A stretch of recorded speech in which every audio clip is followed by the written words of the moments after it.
Merci, monsieur le modérateur, Excellences, mesdames et messieurs, chers collègues, chers invités, vous me pardonnerez de ne pas sacrifier aux formules de civilité, compte tenu du temps qui nous est imparti, et je vous renverrai également mon texte qui figure dans les mélanges que les uns et les autres ont entre les mains, et n'insister que sur quelques points saillants. Je vais commencer par vous rappeler ce qui s'est produit il y a quelque temps au Mali. Le directeur de cabinet du vice-président de la transition a saisi la Cour constitutionnelle du Mali sur la question de savoir qui prendrait la suite du pouvoir après la démission, je ne vais pas le qualifier, du président de la transition. La Cour constitutionnelle du Mali, dans un arrêt du 28 mai 2021, va d'abord constater que ni la Constitution, ni la charte de transition d'octobre 2020 ne prévoyaient cette situation.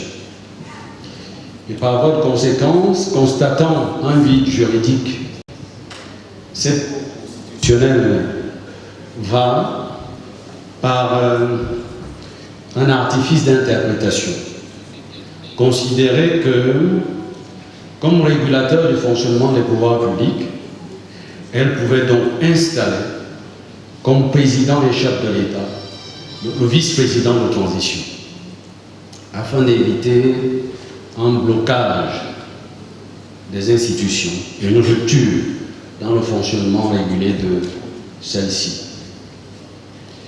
Vous comprenez donc quel est l'objet de ma communication. C'est d'essayer de mettre le droit constitutionnel à l'épreuve du principe de réalité. Et le mettre à l'aune du principe de réalité me permet de vous rappeler les paroles d'un grand maître du droit public qui est Georges Vedel, qui disait dans un de ses articles célèbres que les constitutions sont peut-être nées du hasard, mais c'est la nécessité qui les fait vivre. Et c'est cette nécessité qui est l'objet de mon propos. Donc j'avais à penser l'état de nécessité constitutionnelle en tant que cet état de nécessité constitutionnelle s'inspire de ce que nos collègues pénalistes, l'état de nécessité en droit pénal ou même en droit international. Et donc, pour moi, cet état de nécessité, c'était d'essayer de mettre en valeur des situations constitutionnelles critiques qui justifient des situations inhabituelles. Et ces situations constitutionnelles critiques peuvent être qualifiées par certains comme une force majeure constitutionnelle et par d'autres encore comme la célébration de l'urgence en droit constitutionnel. Et juste deux marqueurs rapides pour vous faire comprendre ce que c'est que l'état de nécessité constitutionnelle. Le premier marqueur est normatif. Lorsque nous sommes en situation de crise, vous avez une paranormativité qui se met en branle. Cette paranormativité a des dénominations diverses. On peut parler d'accords politiques, on peut parler de charte de transition, de constitution intérimaire, et cette paranormativité constitutionnelle est dérogatoire, voire concurrente de la normalité constitutionnelle. Vous voyez donc où est l'exception? Concurrente de la normativité constitutionnelle. Second marqueur, il est cette fois organique.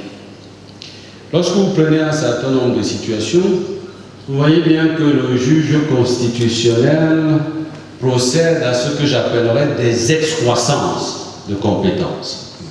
Les juristes diraient encore un ultra vires, c'est-à-dire que le juge constitutionnel excède sa compétence.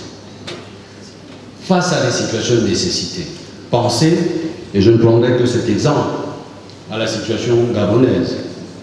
En novembre 2018, la Cour constitutionnelle du Gabon constate que la Constitution est silencieuse en matière d'absence temporaire du président de la République pour quelques causes. Ici, c'était la maladie.